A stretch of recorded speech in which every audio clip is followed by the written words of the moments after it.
support of the military is a critical function of what our chamber does. Robbins is really a unique environment because of the integration of military and community to such an extent that they are always working hand in hand with civilians, military, and then, of course, our base contractors. It's ingrained in our culture to be supportive of the military, the men and women, as well as the missions here at Robbins. And it's just a really cool place to be.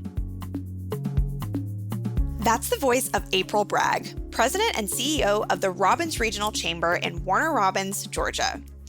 Warner Robins is just outside the gates of the Robins Air Force Base, and April will be sharing about the big role a significant military presence can play for your talent strategies as well as the overall fabric of a community.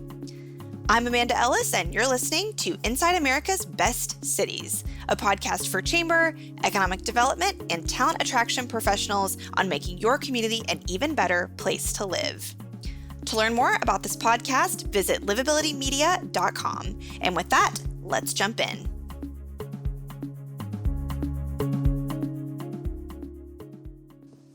Welcome, April. Thank you so much for being here on Inside America's Best Cities. Thank you, Amanda. I'm so excited to be here with you today. So you are based in Warner Robins, Georgia. Tell us a little bit about Warner Robins in general. Yeah, so Warner Robins is actually right in the center of the state here in Georgia. We are the home of Robins Air Force Base, where we say that every day in Middle Georgia is Armed Forces Appreciation Day. We have a community located here in Houston County of about 160,000 people. We've got a little over 80,000 living in Warner Robins proper, and then the base in total employs over 25,000 individuals, and that's made up of active duty civil service as well as retirees. So the base obviously has a huge impact and influence here, and I'm excited to share about some of that today. Yeah, and of course, that is what we're here to talk about today, your significant local military presence and how you're engaging with those folks and how you look at that as part of talent attraction, your chamber's mission, and all of that good stuff, and what tips you have for other communities. So you already kind of started touching on this a little bit, but can you talk more about what that local military presence looks like and how it's a big part of your community? Yeah, so our situation here in Robbins is a little different than many military installations in the fact that Robbins Air Force Base is a maintenance depot. So basically, if it flies in the sky, we touch part of it here at Robbins. And so that means we don't necessarily have active duty troops in the numbers that you would think when you hear there's 25,000 people employed on the base. Fewer than 6,000 of those are actually our military personnel. But from an economic impact standpoint, Robbins Air Force Base has a $3.57 billion annual economic impact on the state of Georgia as the largest industrial complex in the state. So the remainder of that work and workforce is made up of civil servants, which of course are government employees, but working hand in hand. Robbins is really a unique environment because of the integration of military and community to such an extent that they are always working hand in hand with civilians, military, and then of course our base contractors. It's ingrained in our culture to be supportive of the military, the men and women, as well as the mission here at Robbins. So your chamber in particular engages with those folks in a few specific ways. I know you have a committee and like a whole event. Tell us more. Yeah. So as I mentioned, support of the military is a critical function of what our chamber does. The majority of the work that we do in support of the military falls under our Military Affairs Committee. And that committee work is really designed at focusing on airmen and their families. So mostly those enlisted young airmen. Many of those are unaccompanied single individuals coming into the community. We host quarterly dinners for them at the refuge on base as an opportunity for community members to show up and meet them and let let them know how much our community values them as individuals, not just because of the work that they do. Additionally, through the Refuge, which is a non-denominational chapel, if you will, on base, providing a center of activity for the airmen and their families, we're able to help find out about individual needs that may be going on, as well as larger scale opportunities to support our military. Every month, our chamber puts together welcome packets for our military members moving in to the community to the tune of anywhere from 40 to 80 of those a month. And we're able to act as a conduit from information from the community at large, really helping to acclimate them to the services, amenities, and just stuff to do here locally in community. One of the things that we really want to do is make sure that our military members not only feel welcome, but that we expedite their integration into the community, from basic things like identifying a pediatrician for their kids and various healthcare providers, the different services that they need to connect to as new residents, as well as those quality of life things, knowing when to sign up for Little League and how to gain access to our recreational facilities or community calendars and the like. And so lots of those ongoing initiatives of our chamber. And then, of course, we do have, as you mentioned, some more rigid, if you will, military programming that we do throughout the year. Those include everything from one of our largest events of the year, the State of the Base, where the base releases their annual economic impact and talks about their priorities, progress, and partnership opportunities on the horizon, to our military dinners, where we have informal discussions led by different mission partners, really getting to know the leader behind the mission. We really covet with those leaders who are leading these missions and leading our nation. And it's a wonderful opportunity to get to know them as people, to build lasting relationships, because we've found that many will come back and retire here in our community. In fact, we are the only military installation in the country that we can find that hosts something as unique as this, and we call it our Robins Cup. It's a Ryder Cup style golf tournament where we have 36 community leaders face off with 36 of our military leaders and personnel in a day of golf. And the real name of the game is about relationship building. It is super competitive, Amanda, as you would imagine. The military is not going to let us get off easy, but we're going into our 12th year now. And last year we had 5 different former colonels and leaders of our installations here at Robins come back to play. And some of them have retired in the area. Some of them came from all over the country because they formed just tremendous relationships with the leaders in our community, with our chamber. And it really is just a wonderful opportunity for that camaraderie to linger much longer than the 2 years, 3 max that they're typically here with us. Yeah. How do you feel like Warner Robins is uniquely positioned to draw and keep those military retirees you mentioned, or those who are leaving and moving into civilian life? It's really interesting. You know, when we hear the word retiree, in most instances, we're thinking of people my parents' age who are in their mid 60s, early 60s, thinking about hanging up their hat. But our retirees from Robins are really young. 20 years, right? Right. So as long as you've done that, you could be 40. You could be 40. You come in at 18 years old and you're not even 40. You've got school age kids and you've got a full life ahead of you. And so many of the resources that we have here really support that. You know, one of the biggest attraction factors to our community is our first-rate public education system. We have one of the best school systems in the state of Georgia.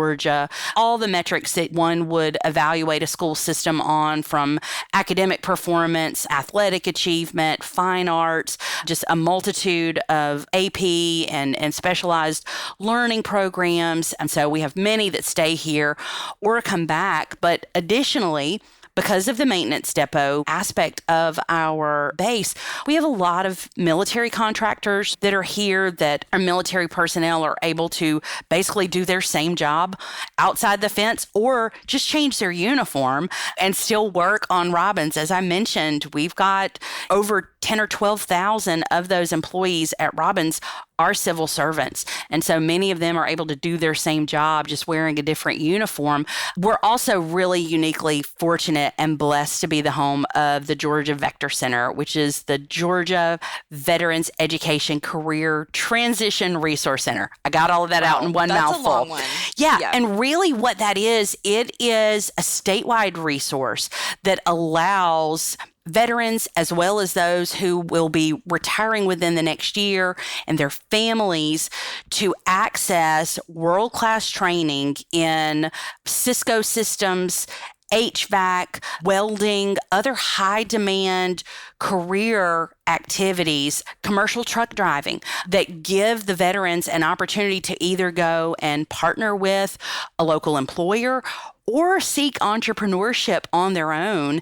And it's literally a stone's throw across the highway from the base to the Vector Center. And so there's a full integration into that last year of active duty service where they can be taking courses through the Vector Center and become certified in one of these areas. They have career counselors and resume writers and just all of those different services that would make transitioning out of the military right here so much easier. Georgia is one of the first states to have something like this, and it really has been a game changer as it relates to veteran services. I know that you also engage in some work related to license reciprocity as a support to military spouses. What does that look like? So for us, this has been a decade-long process working with our military partners as well as our state delegation in making sure that not only Warner Robins, but the entire state of Georgia is military friendly, both for the military members as well as their spouses.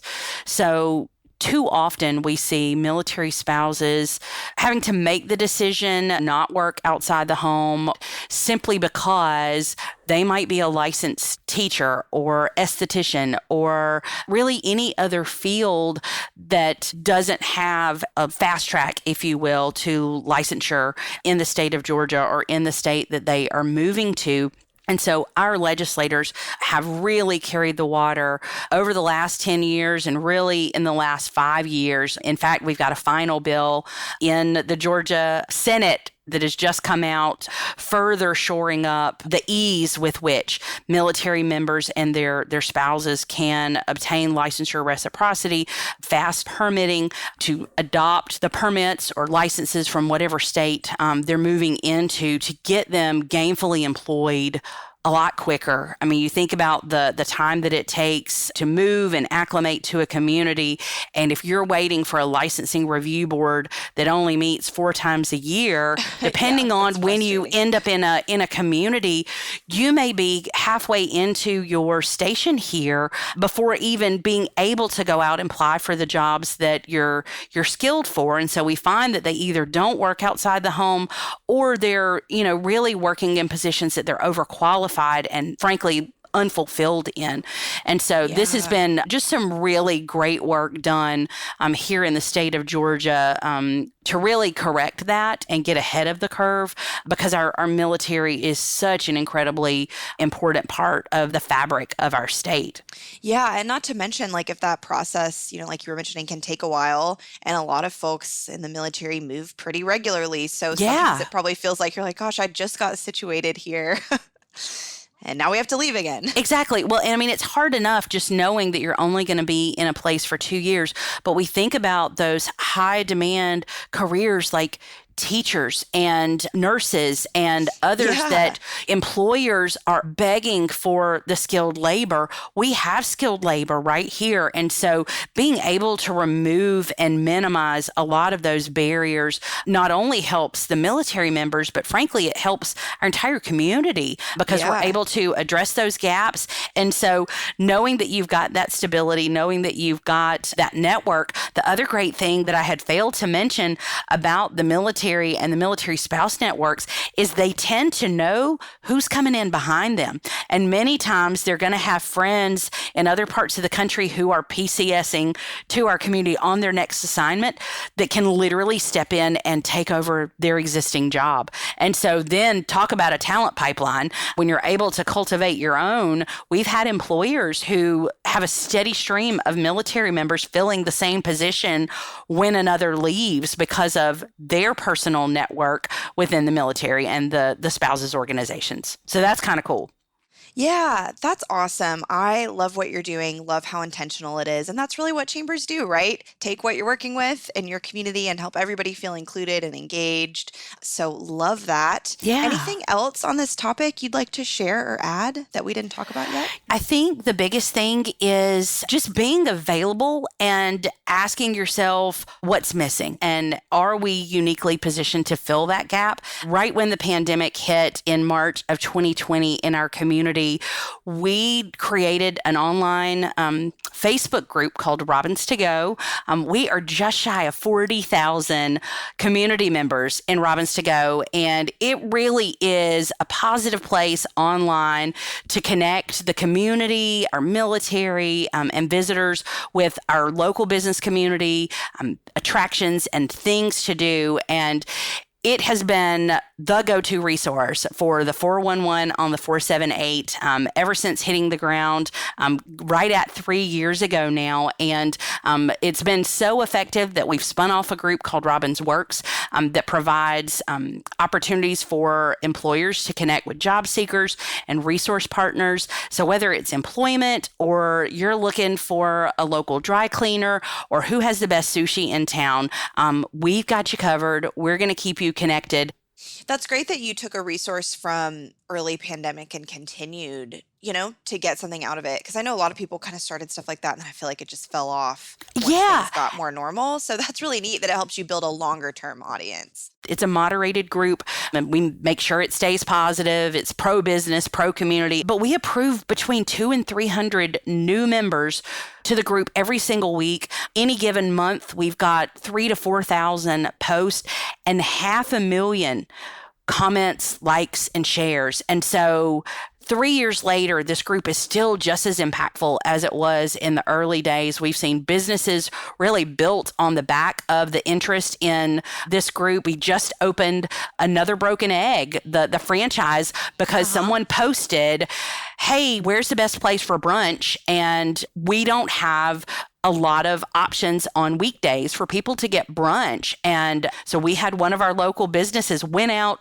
did their research, got on board as a franchise holder, and they've just opened up here and are wildly successful. Not only the business side, but also community needs. We had an apartment fire, and within a couple of days, we filled up 2 warehouses full of donations from the community. We've helped address homelessness with a warming center. As I'm sure in many military communities, our chamber members are always looking for opportunities to serve. And so many times we approach the military and say, hey, we've got members who want to help out, or is there a need we could address? We have a very large internship program over the summer where college students from all over come in and intern to either potentially move into civil service or active duty military roles post-graduation. Every year we partner with the organizations on base to provide bed linens and toiletries and welcome bags with different local goodies and treats that they're not going to find anywhere else. And it really does tell them, hey, we're glad you're here, and we might not get to see you during this 8 to 10 week stint, but we'd love for you to come back. We want them to know that we're a welcoming community. And I think it really does pay off in the long run on recruitment, retention, and then, of course, just developing that talent pipeline for our area employers as well as our military. So speaking of downtime and fun things going on, so I always wrap up our interviews with a fun question, which is if someone found themselves visiting Warner Robins, what would you say that they should do to spend some fun time?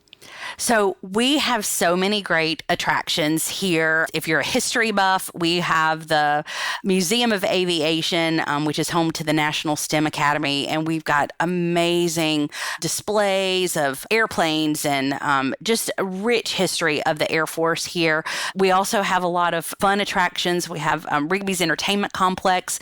They have a water world that's a lot like Whitewater, except way cooler and a lot newer. We are the home of the Georgia National Fair, and we have one of the best fairs I've ever attended with hundreds of thousands of visitors every single year, an amazing concert series, free concerts, by the way, and just top-name performers, lots of agricultural displays and all the animals and all the fried food you could ever want to eat. Very important. You mentioned treats just now, treats you can't get anywhere else. Were you meaning treats like dessert? And if so, share more. I think oftentimes when people think of military communities, they think about chain restaurants. While we do have our fair share of your national chains, we also just have some really great gems and hidden dives. We're the home of Wilson's Bakery with the famous finger nut cookie. You need to Google them. If you've never had a finger nut cookie, you need to. And we have a Buc-ee's. So, you know, there's something for everyone. Okay. Well, everyone always talks about their great food, and we know every community has some of that, but I love how you had some really specific examples. So Thank you so much, April, for all of that great info from, finger nut cookies to military and everything in between. Thank you. This was so much fun. Thank you for having me. Thanks for listening to the Livability Podcast, where we take you inside America's best cities. At Livability, we highlight the unsung awesomeness of small and mid-sized cities across the country. We also partner with communities to reach their target companies and potential residents through digital content and print magazine programs. If you enjoyed this episode, please follow, rate, and review this show wherever you listen to podcasts. You can learn more about us at livabilitymedia.com. Have an idea for an upcoming episode? Email me at aellis@livability.com.